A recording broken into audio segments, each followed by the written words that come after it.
Hello everybody and welcome back to the dumbest modeling channel on all of YouTube, Pitstain Hobbies. Oh boy, I had to take a trip to go see some family and then it got extended for a week for a work project and I haven't been at the workbench, in a long time it feels like. It feels like months, but it's only been, I guess, 10 days or so, maybe 11. I can't count that well, so whatever. Either way, when you're on your journeys, you must go on Google Maps and type in hobby shop near my location and go to all of them. Just try them all, because every now and then you will find an absolute treasure. That used to be red. This thing is the Bandai 115 scale German Assault Gun IV, the Sturmgeschütz. Do people call this thing the StuG? I think the StuG. I could be wrong. Correct me, please, in the comments. I expect it. But I found this thing, and I went on ScaleMates, and I looked up the history of this kit, and this box, this packaging, was the final printing. Yeah, $289. What did I do? Oh, sorry, I just flipped everyone the bird. $289. I did not negotiate or haggle with the hobby shop owner. We support our local hobby shops, even if they're local to somewhere else that we're not living. And there we go. See, it's still a little red on this side and blue. And this side, the red got completely sun bleached. And I was talking to the owner of the shop and I was like, look at this thing. This is so old. It's from the 90s. This is from possibly the early 90s, I don't know. I'm pretty sure it's, ScaleMate says 1990X. So that's what I'm going with. But yeah, let's get into this. But I asked the owner, actually, I said, was this price sticker on here since you put this thing in the shop back when in the 90s? And he goes, probably. So I didn't haggle. There's one of these, I think, I found on eBay. And it was $400 plus $30 shipping. Not incredibly expensive. But look at this. 100% Japanese instructions. Look at the radio it's depicting. I've got to find a vintage 2-channel or a vintage stick radio, complete, with a couple of servos. Yes, this thing runs with servos for the speed controllers. We'll see that in a second. And I'm not going to mod this thing into some modern, full option Tamiya style. I want to build this just like people built it back in the day, except stupider. But yeah, we have all these great instructions here.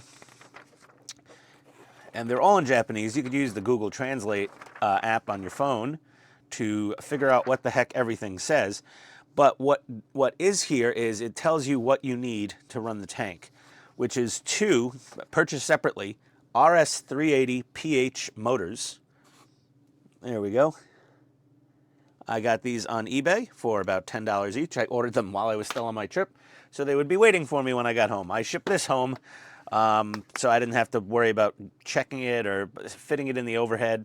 And it also needs a radio and transmitter, receiver, batteries, etc., etc. But let's get into the parts here.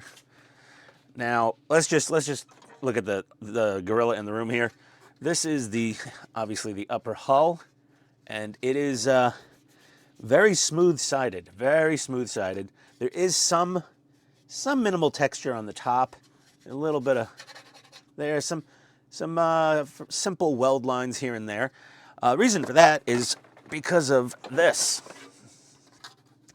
The date in the bottom. Yes, 1971.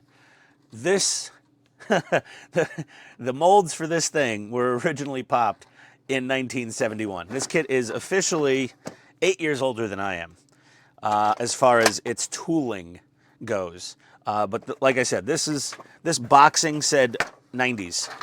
So this was the last production run for this little beastie. Let's see how that hull fits together. It's not bad. A little bit of gappage right there.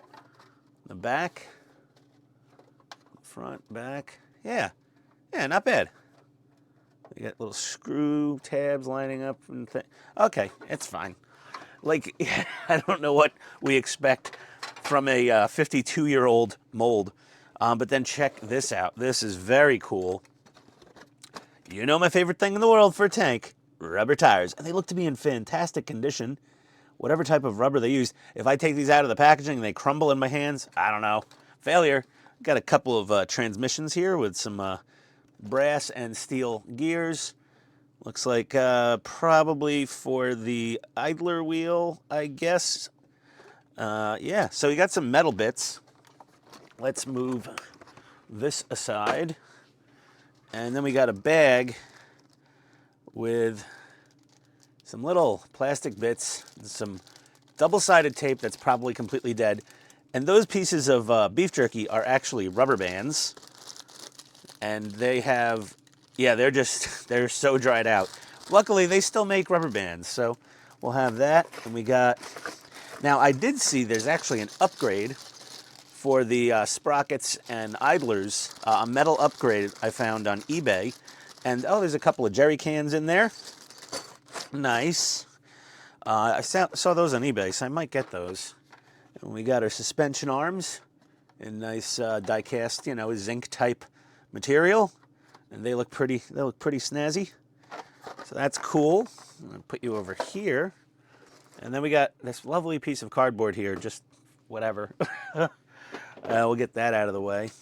We do have a little note about something here. Probably just how to install the main gear onto the motor shaft. So that's nice to have. I will translate that with my phone when I'm building this thing. And this, oh my God, what does this thing run on? So this is the battery box. It looks like it runs on 6 C cells, or maybe D cell batteries? I don't know, we'll find out. This is a mount for like servos or the speed control, if you want to call it speed control. There's a little bit of mesh here also to put in places. Here's some other nice little small parts. The details are pretty decent, you know. For the age of the kit, it's not bad. And these water slides, I'm going to spray them down with clear coat, very light coats of it, to see if I can use them. If not, I'll just get some aftermarket, or I probably have a whole bunch of German tank decals floating around. But this thing, yeah, these are all yellowed. These are supposed to be white. They're not. I might find some leftovers from somewhere else. But here's the gun mantlet, it looks like, and just more parts. And yeah, they're quite nice. I mean, even in the 70s, you know, Bandai, one of the best companies, if not the best. I mean, to me and them are constantly, this little MG. Details on it are pretty soft. So it will be what it is. It will be a thing of its time.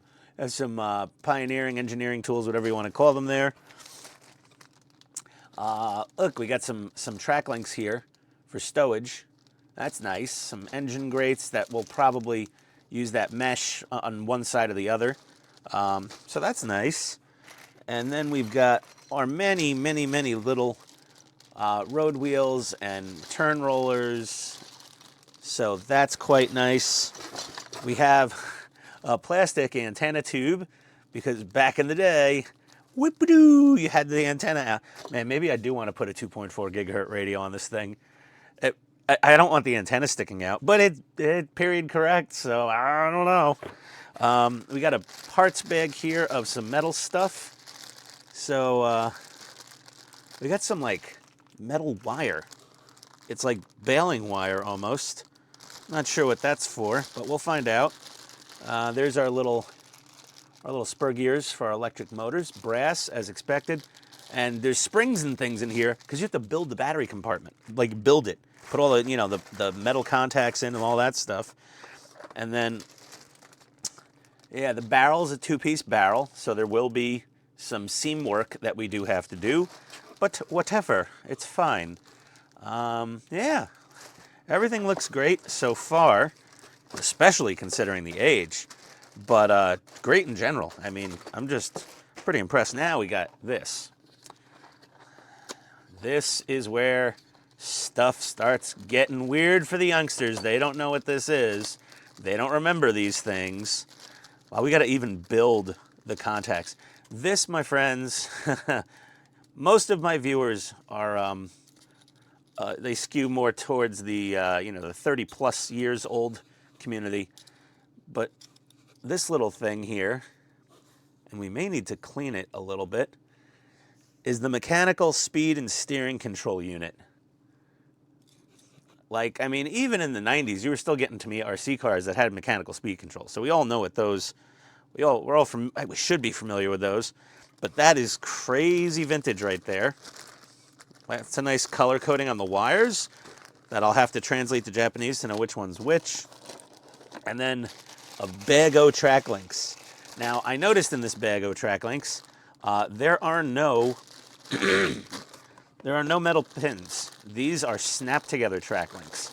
So this thing will mostly stay a museum piece because trying to drive this thing in rough terrain, I don't know how robust. There's a little bit of flash on these, but they just click together.